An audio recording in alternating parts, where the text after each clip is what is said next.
Welcome to the London Perspective podcast. My name is Stefan and I am your host. Today we are going to be discussing a topic that is not only important to the residents of Miami, but to all of us living on the coast. Today we will be discussing sea level rise and its potential impacts on Miami. Now, I know some of you may be thinking, why should I care about sea level rise? I live in Miami, it's always been hot and sunny here. But let me tell you, sea level rise is not just about the rising water levels, it's about the potential damage to our infrastructure, the displacement of residents, and the potential loss of our beloved beaches and wetlands. So, let's start with the basics. How is sea level rise caused? Well, it's a combination of melting glaciers and ice sheets, as well as thermal expansion of seawater. And according to the latest data, by 2100, sea levels in Miami are projected to rise by up to 2 feet. That may not seem like a lot, but when you consider the low elevation of Miami and its proximity to the ocean, it can have devastating impacts. One of the major impacts we can expect to see is increased flooding. Imagine just a small rise in sea level and suddenly, streets that were once safe to drive on during a heavy rainstorm are now underwater. This not only puts residents at risk, but also our infrastructure like roads, bridges, and buildings. And it's not just the physical damage that we need to worry about.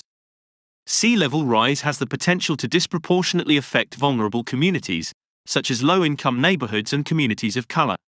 These communities often have less resources and means to adapt to the changes brought about by sea level rise. So, what is being done about this issue? The city of Miami is taking action by building sea walls and increasing the elevation of new buildings and infrastructure projects. But we must also consider the effectiveness of these strategies and if there are areas that can be improved upon. The government also plays a crucial role in addressing sea level rise.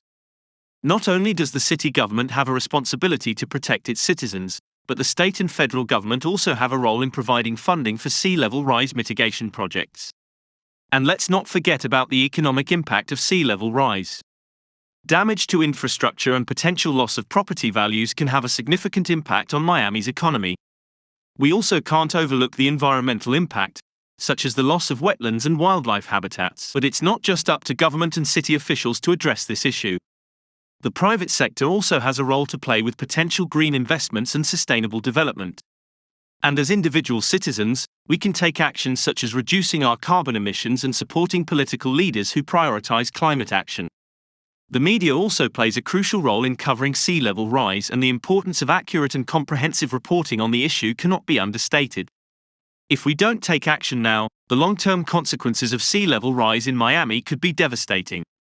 And it's not just Miami that will be affected, other coastal cities in Florida and around the world will also face similar challenges. But there is hope. There is research being done and potential solutions being developed to mitigate the impact of sea level rise. But it's important for the public to be educated and aware of the issue, and for us to take action. As we come to the end of this episode, I want to remind you that sea level rise is not just a Miami problem, it's a global issue that affects us all. I encourage you to stay informed and take action, whether it's reducing your carbon footprint or supporting political leaders who prioritize climate action. Thank you for listening to The London Perspective.